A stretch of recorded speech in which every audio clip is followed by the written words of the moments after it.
Okay. So I promised early this morning that I would explain to you guys how I made my homemade lure coursing machine. It's pretty simple.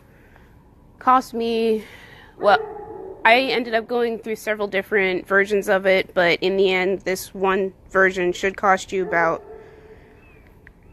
maybe 150 tops. And that's if you scrimp and save and like get things almost as cheap as possible. So the main part of the lure course machine is this right here. It's a 12 volt Power Pro HD starter. It's an airplane or helicopter starter with those big model planes. They have to spin the motor in order to get it going, and of course a human can't spin it fast enough, so they have these. It originally came, this one cost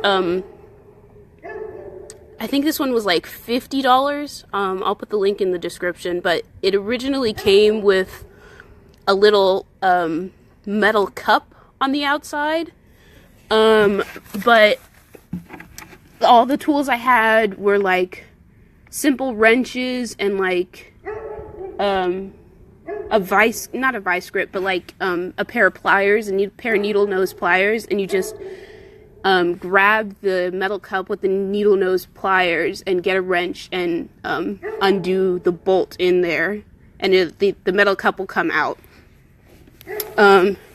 Underneath the metal cup, it was just this shaft and a threaded end. So the shaft is, I believe, if I remember correctly, it's a metric 10, which are kind of hard to find. I went to like 3 different stores and ended up having to go to a specialty nuts and bolt store in order to find the right one. But this is just a regular, these 3 are regular metric 10 bolts, which I believe you can find at Home Depot. And this was the hardest one to find. It was a coupling bolt. And I just put one bolt here, the coupling bolt to extend the threading. And then I don't know if you can see it, but on the other side, way down there, there's a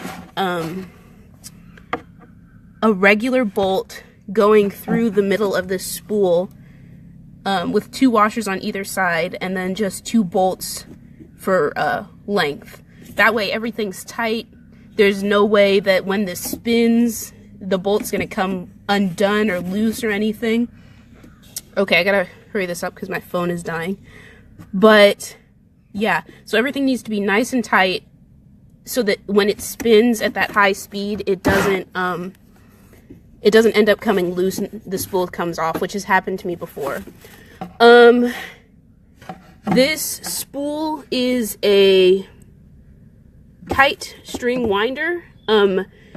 You're gonna really have to finagle on this one. Some people made it out of like PVC, and I don't know, they really finagled this, but I managed to find this at Walmart on sale, so that's what I used. You're gonna have to look high and low to find something similar to this. You want a spool with a high diameter. This one, the diameter starts here. That way, like actually the wider the diameter, the faster it spins, and this one goes actually pretty fast. My phone's dying right now. I don't know if I'll be able to do a video of how fast it goes, but I'll make sure to post one of those because I have one on my phone. I'll make sure to post one of those when I get a chance. So that's that for the main motor and the spool. This is, by the way, masonry line. You can get that at Home Depot, easy to find, less than 10 bucks. This is a 9 volt battery, or 12 volt battery, my bad. If you go and you find Hanger 9 on Amazon, they sell this motor starter and the battery, so you can buy them both on Amazon. They both come at the same time. And the motor starter comes with these cables. You don't have to do this, but the motor starter has a little button down here that you push in order to get it started. I thought that was super inconvenient, so I just did a bit of wiring with just some clamps you can buy at Walmart and some wire you could buy at Walmart, and I bought this push button starter at Walmart. If I push this button, it's going to go, and it's kind of currently caught. But I just got this at Walmart, and with a soldering iron, I soldered it together. I've never soldered before in my life, so you guys should know how easy that is. and then it's just a plastic bag tied to it. This box was just wood from Home Depot, and I literally just glued it together. I have never made a box before in my life. I had hammer, a jigsaw, and a Dremel, and I managed to make this with some glue, some wood glue, and it is pretty sturdy, so it'll hold for a while if you want to do that. Some people use plastic tote boxes. I thought that was a little too flimsy, so I made this. And with the motor, it does have to be sitting up off the level of the box, because the diameter of the spool is larger than the height of the motor. So if you had this sitting on the level of the box, it wouldn't be able to spin. It'd be under, it would literally be tilted up, hitting the bottom of the box.